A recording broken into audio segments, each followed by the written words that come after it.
Bergen-Belsen était un camp de concentration où la violence ne venait pas seulement des ordres supérieurs, mais aussi de ceux qui surveillaient les prisonniers au quotidien. Parmi eux, les gardiennes ont contribué à la souffrance quotidienne dans un lieu marqué par la faim, les maladies et l'abandon.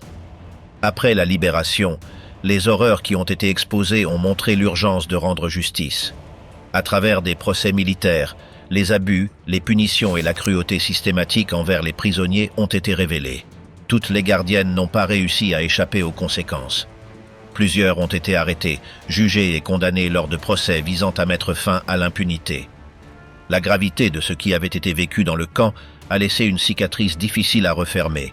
Les témoignages, les documents et les images recueillies après la libération n'ont laissé aucun doute sur ce qui s'était passé. Mais qu'est-il advenu de ces femmes qui ont participé à l'horreur du camp? Ont-elles vraiment payé pour ce qu'elles ont fait?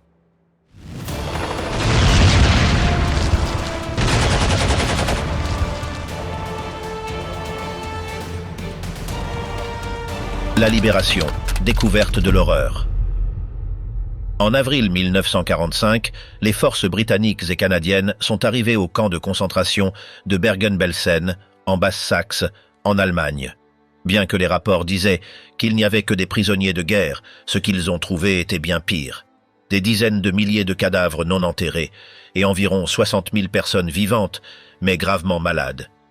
La plupart étaient des Juifs. Le 15 avril, les soldats du 63e régiment anti-chars britannique furent les premiers à entrer dans le camp. Rien de ce qu'ils avaient vu durant la guerre ne les avait préparés à une telle horreur.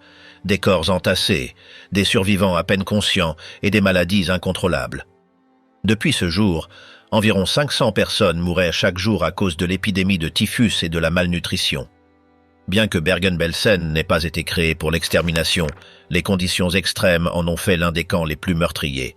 Rien qu'au cours des derniers mois avant sa libération, environ 35 000 prisonniers sont morts.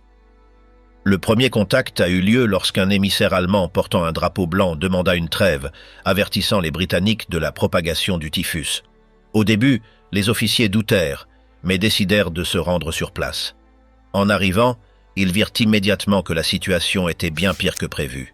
Après la libération, de nouveaux problèmes sont apparus. De nombreux survivants sont morts au cours de la première semaine, car leurs corps n'ont pas supporté les aliments riches qui leur ont été donnés. Le manque d'expérience dans ce genre d'urgence a rendu la gestion de la crise très difficile. Les Britanniques ont organisé l'enterrement des milliers de morts. Ils ont forcé les gardes des SS capturés à ramasser les corps et à les enterrer, travaillant sans gants ni protection. Cette tâche a exposé beaucoup d'entre eux au typhus et à d'autres maladies. Au cours des semaines suivantes, 17 membres du personnel des SS sont morts de typhus. De plus, 3 ont été fusillés après avoir tenté de s'échapper. Les premiers jours, il y avait de la confusion dans le camp. Comme il n'y avait pas assez de personnel britannique pour contrôler la situation, des troupes hongroises ont été laissées pour continuer la surveillance. Cela a provoqué des incidents où certains prisonniers, en quête désespérée de nourriture, ont été tués. L'épidémie de typhus continuait de se propager. Il n'y avait pas assez de médicaments ni de conditions minimales d'hygiène. De nombreux prisonniers ont été transférés dans un ancien camp militaire à proximité où ils ont commencé à recevoir de meilleurs soins, bien qu'il soit déjà trop tard pour des milliers d'entre eux. Le paysage à l'intérieur du camp était désolant. Des enfants seuls, des adultes incapables de marcher, des corps sans vie mélangés à la boue et une odeur insupportable imprégnant tout l'environnement. Les rares hôpitaux improvisés se sont remplis immédiatement. Avec le temps, les Britanniques ont réussi à apporter un peu d'ordre. Ils ont installé des hôpitaux de campagne, distribué des aliments adaptés à la grave malnutrition des survivants et commencé à nettoyer le lieu. Ils ont forcé les anciens gardes des SS à enterrer les morts, de la même manière humiliante qu'ils avaient retraité leurs victimes. Ils ne recevaient pas suffisamment de nourriture ni de protection et travaillaient sous des menaces constantes. La libération de Bergen-Belsen a apporté la liberté, mais a également montré que la souffrance de beaucoup n'était pas encore terminée. Les séquelles physiques et émotionnelles dureraient longtemps. Cet événement est devenu l'un des moments les plus importants pour montrer au monde les horreurs des camps de concentration. Les images capturées par les soldats britanniques ont circulé largement et ont servi de preuves essentielles lors des procès pour crimes de guerre. Les procès de Belsen, le début de la justice. 5 mois après la libération de Bergen-Belsen, les procès pour tenir les coupables responsables ont commencé. Ce processus, connu sous le nom de procès de Belsen, fut l'un des premiers efforts importants pour traduire en justice ceux qui avaient participé aux crimes du régime nazi. Le tribunal militaire britannique s'installa dans un ancien gymnase de la ville de Lunebourg, en Allemagne. Le procès suscita un grand intérêt international, car il montra de manière publique l'ampleur des abus commis dans les camps de concentration. 45 femmes et 480 hommes travaillant comme gardes ou membres du personnel furent accusés. Parmi elles se trouvaient des figures telles qu'Irma Grese, Johanna Bormann et Elisabeth Volkenrath. Toutes faisaient face à des accusations graves, telles que des tortures, des meurtres et des traitements inhumains envers les prisonniers. L'un des aspects les plus choquants du procès fut la présentation de films comme preuve. C'était la première fois dans l'histoire que des enregistrements vidéo étaient utilisés pour démontrer des crimes de guerre. Les images montraient l'horreur trouvée à Bergen-Belsen et laissèrent une impression indélébile sur les juges, les avocats et les spectateurs.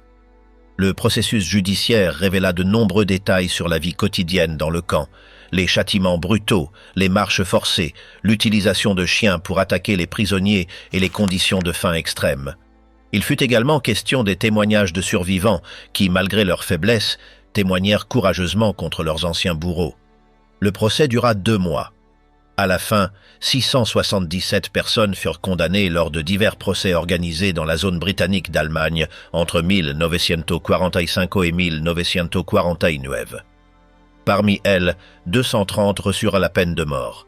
Les exécutions eurent lieu principalement dans la prison de Hamelin. Albert Pierrepoint, le bourreau le plus expérimenté de Grande-Bretagne, fut chargé de faire exécuter les peines de mort. En tout, 191 hommes et 10 femmes furent pendus sous sa supervision. Parmi les femmes exécutées se trouvaient Irma Grese, Johanna Bormann et Elisabeth Volkenrath. Elles furent pendues le 13 décembre 1945, après que leurs crimes furent prouvés par des éléments de preuve et des témoignages directs. Lors des procès, certains tentèrent de se défendre, en disant qu'ils ne suivaient que des ordres. Cependant, les témoignages des victimes et les preuves montrèrent que beaucoup agissaient avec cruauté de leur propre initiative. Dans plusieurs cas, les témoins décrivirent comment les gardiennes frappèrent les prisonnières, les envoyaient à la mort ou les humiliaient sans raison. D'autres témoignèrent de l'utilisation de chiens dressés pour attaquer ceux qui ne se soumettaient pas rapidement. Le procès révéla également le rôle que jouait la faim comme outil de contrôle. De nombreux prisonniers mouraient non seulement des maladies, mais aussi de la malnutrition sévère provoquée de manière délibérée. Le tribunal appliqua les lois militaires britanniques pour juger ces crimes. Bien que certains accusés aient reçu des peines moins sévères, les cas les plus graves se terminèrent par des peines de mort. L'organisation du procès permit de recueillir des témoignages et des documents qui seraient essentiels pour les procès suivants, tels que les procès de Nuremberg. Malgré la gravité du processus, tous les criminels ne furent pas jugés. Certains réussirent à s'enfuir ou à recevoir des peines moindres. Cependant, le procès de Belsen marqua un premier effort concret pour faire rendre des comptes à ceux qui avaient participé aux atrocités. L'impact de ce procès fut immédiat. L'opinion publique en Grande-Bretagne et dans d'autres pays alliés fut choquée en apprenant les détails de ce qui s'était passé. Les images des cadavres, les histoires des survivants et les confessions des accusés servirent à montrer de manière irréfutable l'étendue de l'horreur. Le procès de Belsen ne se contenta pas de juger les coupables, mais devint également un rappel pour le monde entier. Il montra que les crimes de masse ne restèrent pas impunis et posa un précédent pour la justice internationale dans les années suivantes. Bien que les survivants n'aient pas pu récupérer tout ce qu'ils avaient perdu, ils virent au moins comment leurs bourreaux faisaient face aux conséquences de leurs actes. Albert Pierrepoint, le bourreau des condamnations. Lorsque les procès de Belsen arrivèrent à leur fin, commença la phase des exécutions des condamnés. Cette tâche incomba à Albert Pierrepoint, le bourreau le plus expérimenté de Grande-Bretagne. Pierrepoint venait d'une famille dédiée à ce métier. Son père et son oncle avaient également été bourreaux officiels. Dès son jeune âge, Albert savait qu'il voulait suivre le même chemin. En 1932, à l'âge de 27 ans, il réalisa sa première exécution en tant qu'assistant, et en 1941, il agissait déjà comme bourreau principal. Il était connu pour son professionnalisme et sa précision. Il calculait toujours soigneusement la longueur de la corde en fonction du poids et de la taille de la personne, afin de garantir une mort rapide. Au cours de sa carrière, Pierre Pointe exécuta plus de 600 personnes, dont des criminels de droit commun, des espions et, après la guerre, des criminels de guerre nazis. Pour les exécutions en Allemagne, il fut transféré à la prison de Hamelin, en Basse-Saxe. Là, une potence spéciale fut installée dans une aile séparée du bâtiment principal. Cette structure permettait d'effectuer des pendaisons doubles, bien que dans certains cas, les exécutions se fassent une par une. Le 13 décembre 1945 fut l'un des jours les plus intenses. Ce matin-là, Pierre Pointe pendit 3 femmes et 10 hommes, tous condamnés pour des crimes commis à Bergen-Belsen. Parmi elles se trouvaient Irma Grese, Johanna Bormann et Elisabeth Volkenrath. Les exécutions de femmes devaient être supervisées par une fonctionnaire de prison.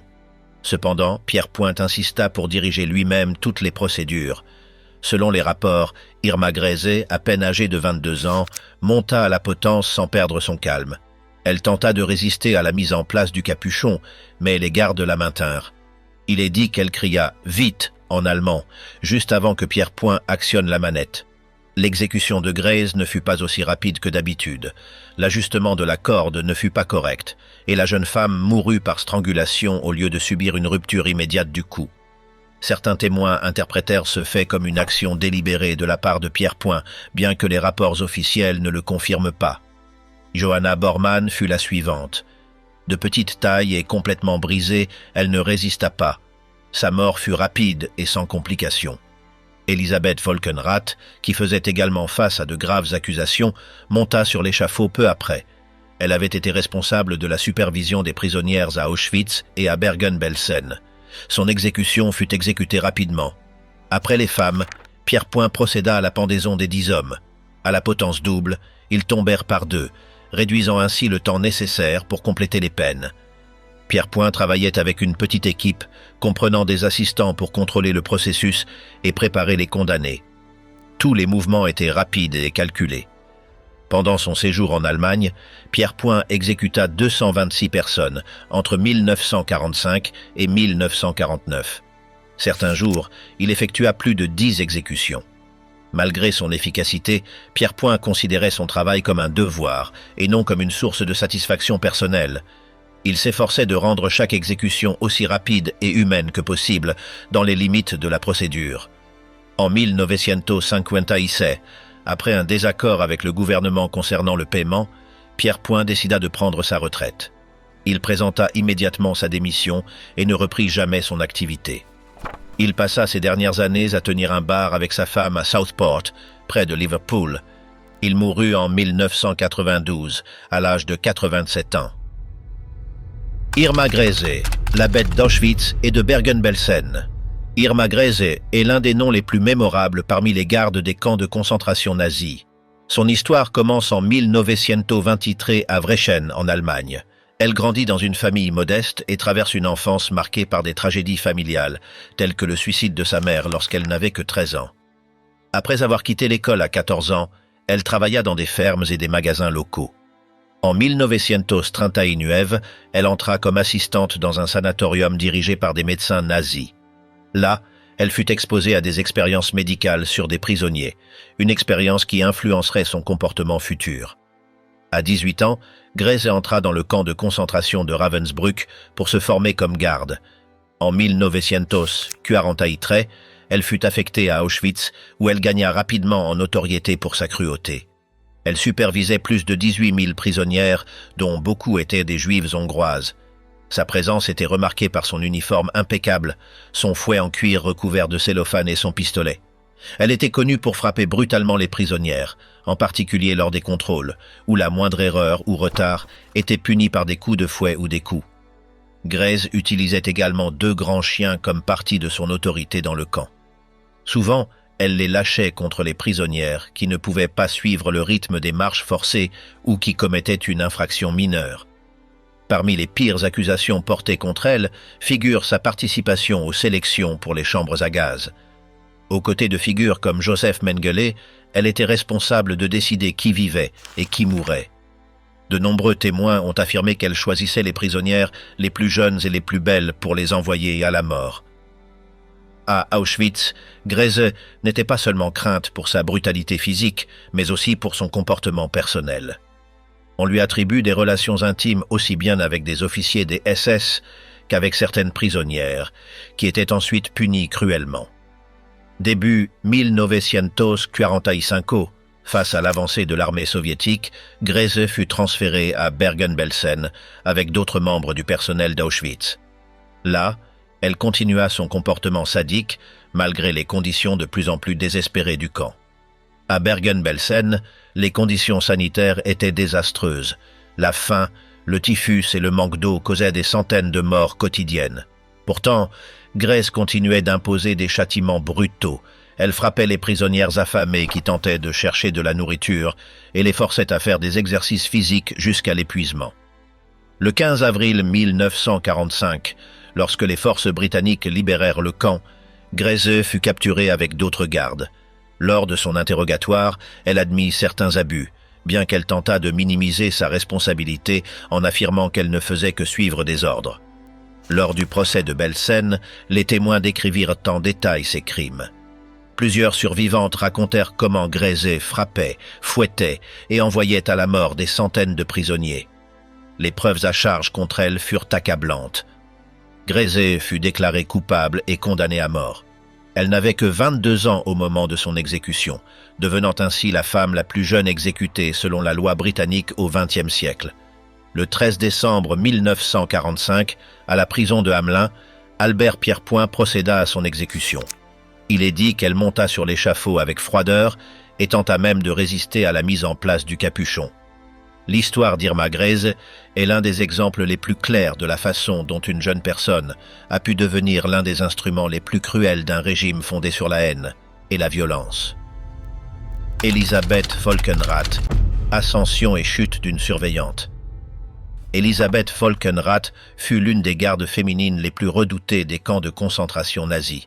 Elle naquit en Allemagne en 1919 et commença sa carrière en tant que gardienne dans le camp de Ravensbrück en 1941. Dès ses premiers jours, elle montra son efficacité dans son travail, ce qui la conduisit rapidement à occuper des postes de plus grande responsabilité. Au début de 1942, elle fut transférée à Auschwitz, où elle travailla d'abord comme garde, puis comme surveillante des sections féminines. Bien qu'elle ne se distinguât pas par un sadisme extrême comme d'autres gardiennes, sa fermeté et sa participation aux sélections pour les chambres à gaz firent d'elle une figure crainte. Pendant son séjour à Auschwitz, Volkenrath se maria avec un officier des SS nommé Heinz Volkenrath, un chef de bloc qui participait également activement aux sélections et au châtiment des prisonniers. Ensemble, ils formèrent un couple qui, selon les témoignages des survivants, montrait peu de compassion envers les victimes. Lorsque l'armée soviétique s'approcha d'Auschwitz, Elisabeth fut envoyée à Bergen-Belsen. Là, elle continua son travail de surveillante des prisonnières, bien que les conditions du camp fussent beaucoup plus mauvaises. À Bergen-Belsen, le surpeuplement, le manque de nourriture et la propagation de maladies comme le typhus causaient des centaines de morts chaque jour. Dans cet environnement de désespoir, Volkenrath maintenait la discipline de manière brutale. Selon des témoins, elle participait à des châtiments corporels, des passages à tabac et à la négation des soins médicaux aux prisonnières malades. Bien que certains aient tenté de la décrire comme une fonctionnaire qui ne faisait que suivre des ordres, les témoignages des survivants indiquèrent qu'elle prenait des décisions propres qui augmentaient la souffrance des détenus. Volkenrath fut capturée par les forces britanniques lors de la libération de Bergen-Belsen en avril 1945. Lors de son procès, elle tenta de justifier ses actions en affirmant qu'elle accomplissait simplement son devoir. Cependant, les preuves à charge contre elle étaient accablantes. Des preuves de sa participation aux sélections pour les chambres à gaz à Auschwitz furent présentées, ainsi que de son comportement cruel à Bergen-Belsen. Les témoignages firent état de passages à tabac de prisonnières malades, d'humiliations constantes et d'un traitement impitoyable des plus vulnérables. Le tribunal militaire la déclara coupable et elle fut condamnée à mort. Elisabeth Volkenrath fut pendue le 13 décembre 1945 à la prison de Hamelin avec 2 autres gardiennes de Bergen-Belsen. Elle monta sur l'échafaud sans montrer de résistance. Sa mort fut rapide, contrairement à celle d'autres condamnés. Ce fut l'un des cas où la justice atteignit ceux qui avaient abusé de leur pouvoir de manière impitoyable. Le nom d'Elisabeth Volkenrath restera associé aux pires abus du système des camps de concentration nazis. Johanna Bormann, la gardienne et son chien. Johanna Bormann fut l'une des gardiennes des camps de concentration nazis qui entra dans l'histoire par sa brutalité. Elle naquit en Allemagne en 1993 et, avant la guerre, elle travailla comme domestique et soigneuse d'animaux. En 1938, elle rejoignit le personnel du camp de Lichtenburg, où elle commença sa carrière de garde. Elle fut ensuite transférée à Ravensbrück, un camp pour femmes, puis à Auschwitz, où sa réputation de dureté grandit rapidement. À Auschwitz, Bormann se distingua par son traitement cruel des prisonnières. Elle était connue pour patrouiller avec un chien berger allemand qu'elle avait dressé pour attaquer celles qui ne suivaient pas ses ordres. Selon plusieurs témoignages, elle ordonnait à l'animal de mordre les prisonnières comme punition. À la fin de 1944, lorsque les soviétiques avancèrent vers l'Est, Bormann fut transférée à Bergen-Belsen. Là, elle continua d'exercer son autorité de manière impitoyable au milieu du chaos et de la misère qui régnèrent dans le camp. Bormann imposait des châtiments physiques de manière routinière. Elle frappait les prisonnières malades et affaiblies et participait souvent aux sélections qui décidaient quels détenus seraient transférés ou éliminés. Après la libération du camp par les forces britanniques en avril 1945, Bormann fut arrêté avec d'autres membres du personnel de Bergen-Belsen. Lors de son interrogatoire, elle reconnut avoir utilisé son chien pour maintenir l'ordre, bien qu'elle minimisât les abus. Lors du procès de Belsen, plusieurs témoins témoignèrent contre elle. Ils racontèrent comment elle maltraitait les prisonnières et comment elle utilisait le chien comme un outil de terreur. Sa participation aux passages à tabac et son indifférence face à la souffrance furent détaillées de manière accablante. Bormann fut déclaré coupable de crimes de guerre. La Cour considéra que son comportement montrait un manque total d'humanité et de respect pour la vie humaine. Elle reçut la peine de mort. Le 13 décembre 1945, Johanna Bormann fut exécutée à la prison de Hamelin avec d'autres gardiennes de Bergen-Belsen. Elle avait 52 ans au moment de sa mort. Elle monta sur l'échafaud sans résistance. Son exécution fut rapide et marqua la fin d'un des chapitres les plus sombres des crimes commis dans les camps. L'histoire de Johanna Bormann est un rappel de la manière dont des personnes ordinaires sont devenues des exécutantes de la violence et de la terreur sous le régime nazi. Hertha Ehlert, la gardienne qui admit sa culpabilité. Hertha Ehlert fut l'une des rares gardiennes des camps de concentration nazis à reconnaître ouvertement sa participation aux abus. Elle naquit en Allemagne en 1905 et commença sa carrière en tant que surveillante dans le camp de Ravensbrück. Avant de rejoindre le système des camps, elle travailla comme assistante de cuisine dans des établissements civils. Elle n'avait aucune formation militaire ni antécédent dans le domaine de la sécurité. Cependant, le besoin de personnel féminin pour le régime nazi la poussa à rejoindre les SS dans des fonctions administratives. Son premier poste important fut à Ravensbrück, où elle reçut une formation de base en discipline et en gestion des prisonniers. On lui enseigna à imposer l'ordre par la force et à suivre les instructions sans les remettre en question. À partir de là, elle fut transférée à Majdanek, où elle continua ses tâches de surveillance. À Majdanek et plus tard à Auschwitz, Ehlert supervisa des blocs de femmes. Bien que sa réputation de cruauté ne fut pas aussi marquée que celle d'autres figures comme Irma Grese, plusieurs témoignages indiquèrent qu'elle appliquait des châtiments physiques sévères et participait aux sélections pour le travail forcé. Il fut mentionné qu'elle frappait les prisonnières qui ne respectaient pas les règles établies ou qui s'effondraient d'épuisement pendant les travaux. Au début de 1945, lorsque la situation du Troisième Reich se détériora et que les lignes de front reculaient, Ehlert fut transférée à Bergen-Belsen. Là, elle agissait en tant qu'assistante dans l'organisation du camp pendant ses derniers et pires mois. À Bergen-Belsen, la vie était presque insoutenable. Les maladies se propageaient sans contrôle. Il n'y avait pas assez de nourriture et les corps s'amassaient sans être enterrés. Au milieu de ce chaos, Ehlert tenta de maintenir une apparence d'ordre, bien que par des méthodes brutales. Malgré les conditions extrêmes, elle continua d'imposer la discipline parmi les prisonniers. Après la libération du camp par les forces britanniques, Ehlert fut arrêtée. Lors de son interrogatoire, elle admit avoir frappé des prisonnières et utilisé la force pour imposer la discipline. Elle reconnut que les conditions du camp étaient horribles, mais affirma qu'elle avait tenté de maintenir le contrôle dans une situation désespérée. Lors du procès de Belsen, son attitude fut différente de celle des autres accusés. Elle ne nia pas les abus, bien qu'elle tentât de les justifier en disant qu'elle obéissait à des ordres supérieurs et qu'elle agissait en fonction des conditions extrêmes du camp. Elle affirma également qu'elle avait parfois essayé d'aider certaines prisonnières lorsque cela était possible.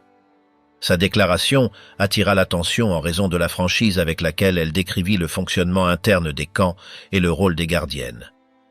Elle expliqua comment étaient organisées les sélections, les châtiments et les tâches quotidiennes. Ces aveux permirent de mieux comprendre la dynamique de pouvoir qui régnait dans les camps de concentration. Bien qu'elle reconnût sa responsabilité, la gravité de ses actions mena à sa condamnation. Cependant, elle ne reçut pas la peine de mort. Elle fut condamnée à 15 ans de prison. Ehlert purgea seulement une partie de sa peine. Elle fut libérée en 1953 après avoir purgé moins de la moitié de sa peine en raison d'une amnistie générale. Elle mena ensuite une vie discrète en Allemagne jusqu'à sa mort. Son cas se distingue dans les procès d'après la Seconde Guerre mondiale car, contrairement à de nombreux autres accusés, elle ne nia pas sa participation ni ne chercha à minimiser les faits. Cependant, son acceptation de la culpabilité ne changea pas la douleur causée aux victimes.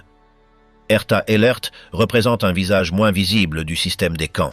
Des personnes qui, sans être au plus haut niveau de pouvoir, exécutèrent directement et quotidiennement des politiques de violence et de répression. Herta Bothe, force et répression. Herta Bothe fut l'une des gardiennes qui entra dans l'histoire par sa participation aux abus commis dans les camps de concentration nazis. Elle naquit en 1921 à Tetero, en Allemagne. Avant la guerre, elle travailla comme infirmière auxiliaire. En 1942, elle fut recrutée pour servir comme gardienne dans les camps. Sa taille, proche de 1,80 m, et sa silhouette imposante firent qu'elle fut surnommée la géante de Belsen. Elle commença sa formation à Ravensbrück, le principal camp d'entraînement pour les femmes SS. Après sa formation, Bothe fut envoyée dans plusieurs camps, dont Auschwitz et ensuite Bergen-Belsen. Pendant son temps dans ces lieux, de nombreux témoins rapportèrent son comportement violent envers les prisonniers.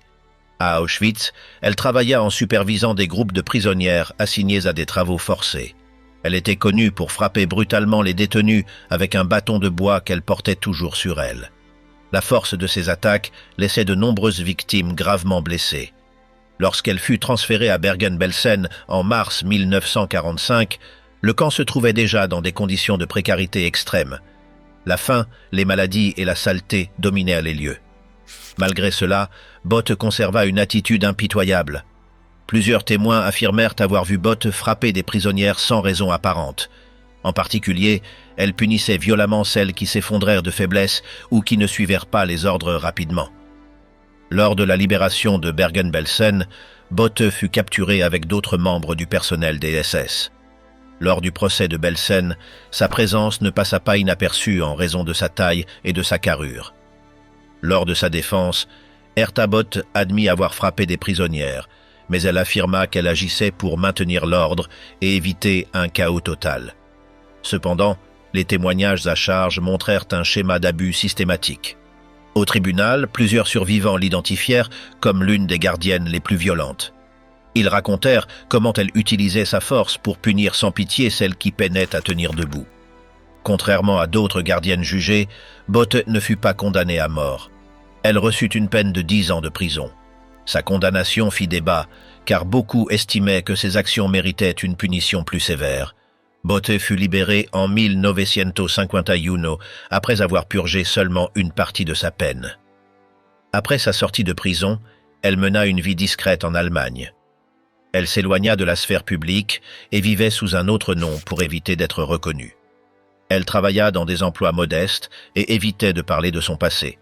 En 1999, lors d'une rare interview télévisée, Bothe évoqua sa participation dans les camps. Lors de l'entretien, elle soutint qu'elle avait été contrainte d'accepter son poste et nia avoir tué quelqu'un. Ces déclarations provoquèrent des réactions négatives, en particulier parmi les groupes de survivants de l'Holocauste. Beaucoup considéraient sa position comme un manque de responsabilité envers les actions commises.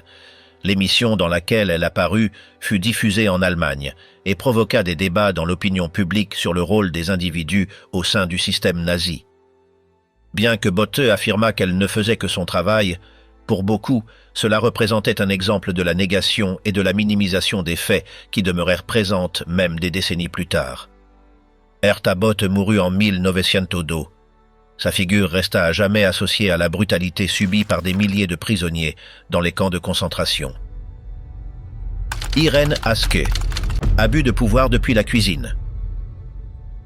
Irène Aske est l'un des noms les moins connus parmi le personnel féminin ayant servi dans le camp de concentration de Bergen-Belsen. Cependant, son rôle au sein du système de brutalité reflète comment la violence était maintenue non seulement par des figures de haut profil, mais aussi par ceux occupant des postes secondaires. Aske travailla principalement dans la cuisine du camp, une position qui, loin d'être insignifiante, lui donnait un contrôle important sur la distribution des aliments, une ressource vitale pour la survie des prisonniers. À Bergen-Belsen, la faim extrême faisait partie du châtiment quotidien. Ceux qui travaillaient à la cuisine pouvaient décider de manière directe ou indirecte de la vie ou de la mort des détenus. L'accès à la nourriture devint ainsi un instrument de pouvoir. Divers témoignages recueillis après la libération du camp indiquèrent que Aske ne se contentait pas de remplir des fonctions administratives, mais participait activement au mauvais traitement des prisonniers. Elle frappait ceux qui s'approchèrent de la cuisine à la recherche de restes ou tentant d'obtenir un peu de nourriture supplémentaire. Son travail en cuisine ne l'éloigna pas des actes de brutalité qui caractérisaient le camp. Au contraire, plusieurs survivants la désignèrent comme une figure crainte en raison de son traitement agressif et de son manque de compassion. Lorsque les forces britanniques libérèrent Bergen-Belsen en avril 1945, Aske fut arrêtée avec d'autres membres du personnel. Lors de sa capture, elle ne résista pas. Elle fut rapidement identifiée par certains prisonniers qui la reconnurent comme l'une des responsables des mauvais traitements. Lors des interrogatoires préliminaires, elle tenta de minimiser son rôle, affirmant qu'elle n'était qu'une simple travailleuse subalterne sans autorité sur les prisonniers. Elle insista sur le fait qu'elle suivait simplement les ordres et ne participait pas aux décisions importantes. Cependant, les preuves présentées, accompagnées des témoignages des survivants, montrèrent que sa responsabilité allait au-delà des tâches de cuisine. Sa participation active aux actes de violence la plaça parmi les accusés lors du procès de Belsen. Lors du procès, Aske fut accusée de crimes de guerre. Sa défense tenta de la présenter comme une figure sans importance dans le système du camp, cherchant à la dédouaner des pires abus. Les survivants, cependant, offrirent un récit différent. Ils déclarèrent que Aske frappait les prisonniers affaiblis, refusait de la nourriture à ceux qui étaient sur le point de s'effondrer et, parfois, insultait ceux qui demandèrent de l'aide. Ces actes, bien qu'individuels, faisaient partie d'une structure de cruauté qui imprégnait chaque recoin de Bergen-Belsen. Finalement, le tribunal estima que, bien que son rôle ne fût pas de leadership, elle avait contribué de manière significative à la souffrance des détenus. Elle fut déclarée coupable et reçut une peine de prison. Sa condamnation fut moins longue que celle des principaux responsables. Cette différence reflétait la hiérarchie des responsabilités au sein du camp, mais n'exonérait pas sa participation personnelle. Après avoir purgé sa peine, on perdit la trace publique d'Irène Aske. Il n'existe pas de registre clair concernant sa vie après la prison. On suppose que, comme beaucoup d'autres anciens membres du personnel des camps de concentration, elle mena une vie discrète, évitant l'attention publique. Son histoire est un exemple de la manière dont le système d'oppression des camps de concentration ne reposait pas uniquement sur les grandes figures, mais aussi sur de nombreux collaborateurs qui, depuis des positions plus discrètes, contribuèrent activement à la souffrance. Irène Aske, bien que moins connue que d'autres gardiennes, fit partie d'une machine de violence où chaque participant, quel que soit son poste, avait une responsabilité. Le cas d'Aske démontre que la brutalité dans les camps ne se limitait pas à des actes à grande échelle. De petites actions quotidiennes, comme refuser de la nourriture ou frapper un prisonnier vulnérable, renforçaient un système qui dépendait de la déshumanisation constante. Vengeance dans les derniers jours. La libération de Bergen-Belsen. Le 15 avril 1945 par les forces britanniques mit non seulement fin au contrôle nazi sur le camp, mais elle déclencha également des épisodes de violence parmi les prisonniers libérés eux-mêmes.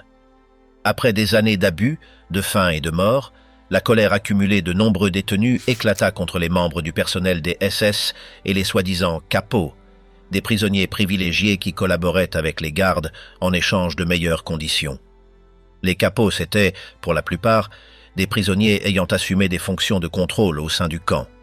Ils organisaient les travaux, maintenaient l'ordre et participaient souvent au châtiment. Pour les autres détenus, ils représentaient une extension de l'oppression quotidienne. Avec la chute du système nazi à Bergen-Belsen, les Britanniques furent débordés par l'ampleur de la crise humanitaire et ne purent pas immédiatement contrôler tous les secteurs du camp. Dans ce vide de pouvoir, surgirent des actes de vengeance spontanés. Plusieurs témoins rapportèrent que, dans les premiers jours après la libération, certains capos furent battus à mort par des groupes de prisonniers enragés.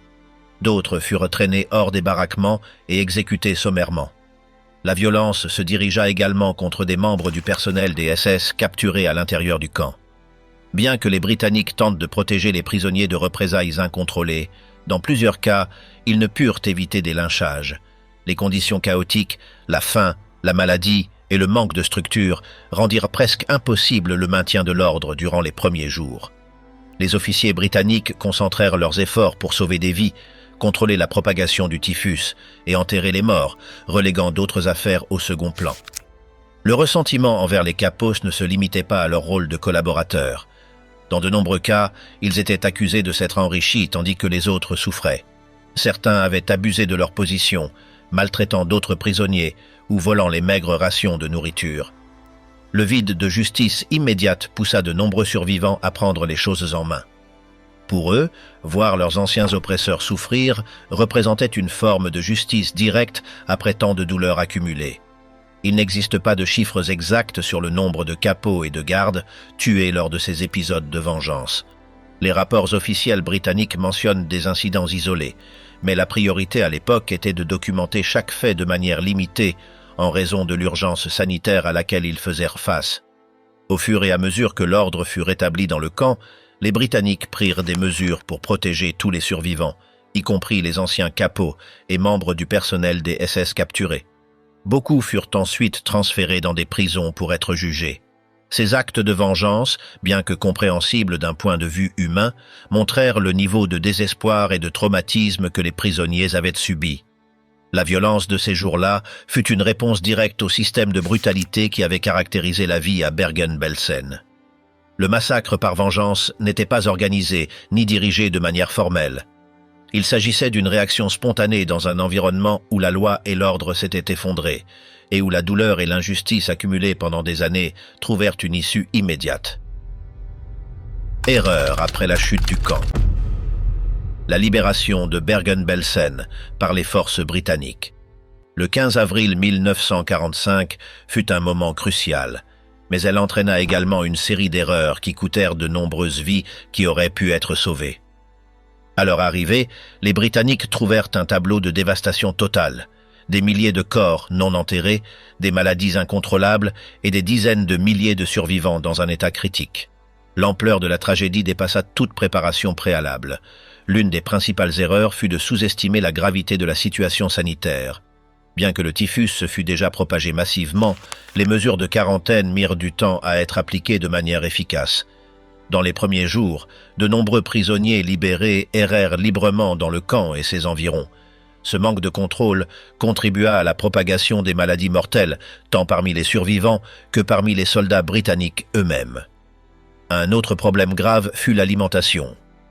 Avec l'intention d'aider, les Britanniques distribuèrent des rations alimentaires militaires standards, telles que de la viande en conserve et des biscuits durs.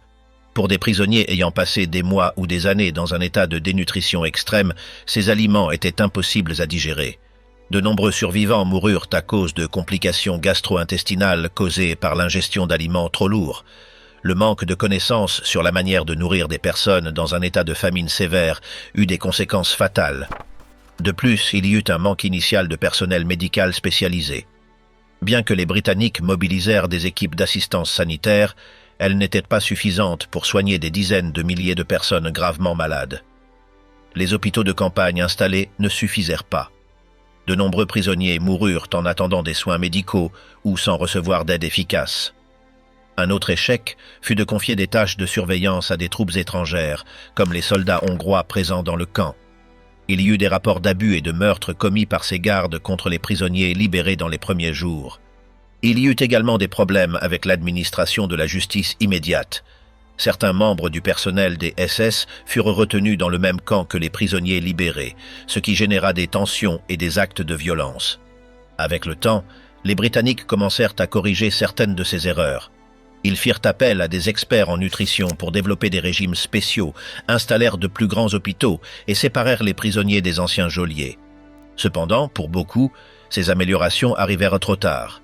On estime qu'entre 13 000 et 14 000 prisonniers moururent dans les semaines qui suivirent à la libération, en raison de maladies, de malnutrition sévère et des erreurs dans les traitements initiaux. Les responsables britanniques reconnurent plus tard que, bien qu'ils aient agi de bonne foi, leur manque de préparation pour faire face à une catastrophe humanitaire d'une telle ampleur contribua au nombre élevé de morts. L'expérience de Bergen-Belsen servit de leçon douloureuse. Lors des libérations ultérieures de camps, comme dans d'autres lieux en Allemagne, les forces alliées agirent avec plus de précaution, apprenant des erreurs commises à Belsen. La libération de Bergen-Belsen fut un acte d'humanité, mais elle mit aussi en lumière les difficultés à gérer une souffrance massive et les conséquences du manque de préparation pour faire face à une catastrophe d'une telle envergure. Joseph Kramer, le commandant face à la justice. Joseph Kramer fut l'une des figures les plus marquantes du système des camps de concentration nazis. Né en 1906 à Munich, en Allemagne, il rejoignit le parti nazi et les SS en 1932. Sa carrière dans les camps de concentration commença à Dachau, où il servit comme garde. Par la suite, il travailla à Sachsenhausen et Mauthausen, accumulant de l'expérience dans l'administration des prisonniers. En 1940, il fut transféré à Auschwitz, où il occupa des postes administratifs et de supervision. Pendant son temps à Auschwitz I, il s'impliqua dans l'organisation interne du camp et dans la supervision des travaux forcés. En 1944, Kramer fut nommé commandant d'Auschwitz-Birkenau, le principal centre d'extermination du complexe d'Auschwitz. Il supervisa l'arrivée des convois de prisonniers et les sélections qui décidaient qui serait envoyé aux chambres à gaz. Son passage à Birkenau fut marqué par son efficacité dans l'exécution des ordres du régime nazi. Il était décrit comme un homme froid, méthodique et totalement loyal à ses supérieurs. Lorsque les troupes soviétiques s'avancèrent vers Auschwitz à la fin de 1944, Kramer fut transféré à Bergen-Belsen pour prendre le commandement du camp dans sa phase finale. Contrairement à Auschwitz, Bergen-Belsen ne disposait pas d'installations d'extermination comme des chambres à gaz. Cependant, sous son administration, les conditions du camp se détériorèrent rapidement. La surpopulation, le manque de nourriture et l'effondrement sanitaire provoquèrent une catastrophe humanitaire. Des milliers de prisonniers moururent chaque semaine de faim, de maladie et d'abandon. Pendant sa gestion, Kramer montra peu d'initiatives pour améliorer les conditions de vie des prisonniers. Bien qu'il fût conscient de la situation, il ne prit aucune mesure efficace pour arrêter les morts massives. Lorsque les forces britanniques arrivèrent à Bergen-Belsen, elles trouvèrent Kramer dans le camp. Il fut immédiatement arrêté et photographié alors qu'il parcourait le lieu aux côtés des soldats britanniques, montrant les conditions inhumaines qu'il avait permis. Lors des interrogatoires, Kramer affirma avoir demandé de l'aide pour améliorer la situation du camp, mais que ces demandes avaient été ignorées par ses supérieurs. Cependant, les témoignages des survivants et d'autres officiers montrèrent qu'il n'avait pris aucune mesure concrète pour protéger les prisonniers. Lors du procès de Belsen, Kramer fit face à des accusations de crimes de guerre. Il fut l'un des principaux accusés en raison de son rôle de commandant. Les témoignages présentés contre lui détaillèrent le manque de soins médicaux, l'absence de nourriture adéquate et le traitement inhumain des détenus sous son commandement. Kramer fut déclaré coupable et condamné à mort. Le 13 décembre 1945, il fut pendu à la prison de Hamelin avec d'autres membres du personnel de Bergen-Belsen. Sa figure resta gravée comme celle d'un bureaucrate de l'horreur, quelqu'un qui, sans donner d'ordre direct de violence physique, permit et facilita les conditions qui menèrent à la mort de dizaines de milliers de personnes. L'affaire de Joseph Kramer montre que la responsabilité dans les crimes de guerre ne repose pas uniquement sur ceux qui exécutent des actes de violence, mais aussi sur ceux qui, depuis des positions de commandement, permettent que la souffrance continue sans intervenir. En avril 1945, les forces britanniques libérèrent Bergen-Belsen et découvrirent un lieu de mort et de souffrance extrême. Des dizaines de milliers de prisonniers, principalement des Juifs, gisaient morts ou mouraient lentement de faim et de maladie. Ce qu'ils trouvèrent surpassa tous les horreurs qu'ils avaient pu voir auparavant. Malgré les efforts pour sauver des vies, le manque de préparation et les erreurs dans l'aide aux survivants provoquèrent de nouvelles pertes. Beaucoup moururent d'infections, de malnutrition sévère et de complications après avoir reçu des aliments inappropriés. Avec les procès de Belsen, les responsables directs de ces crimes firent face à la justice. Des figures comme Irma Grese, Elisabeth Volkenrath et Joseph Kramer furent jugés, condamnés et exécutés. Il fut prouvé que la cruauté, tant de ceux qui donnèrent les ordres que de ceux qui les exécutaient, ne serait pas ignorée. Les exécutions, dirigées par Albert Pierrepoint, fermèrent l'un des chapitres les plus sombres du camp. Les histoires de Herta Heller, Herta Bott et Irène Hask montrèrent que même ceux occupant des postes subalternes faisaient partie du système d'oppression. Dans les jours qui suivirent la libération, certains prisonniers prirent la justice en leurs propres mains, attaquant d'anciens capots et collaborateurs. Ces actes spontanés montrèrent la profondeur de la souffrance accumulée après des années de violence. L'histoire de Bergen-Belsen enseigne que l'horreur peut se développer non seulement à travers des actions directes de violence, mais aussi par l'abandon et l'indifférence. Et elle rappelle qu'en plein chaos, le besoin de justice est un pas nécessaire pour affronter les blessures ouvertes. Bergen-Belsen est un avertissement permanent sur les risques de la déshumanisation et l'importance de ne jamais oublier les horreurs qui ont un jour été possibles.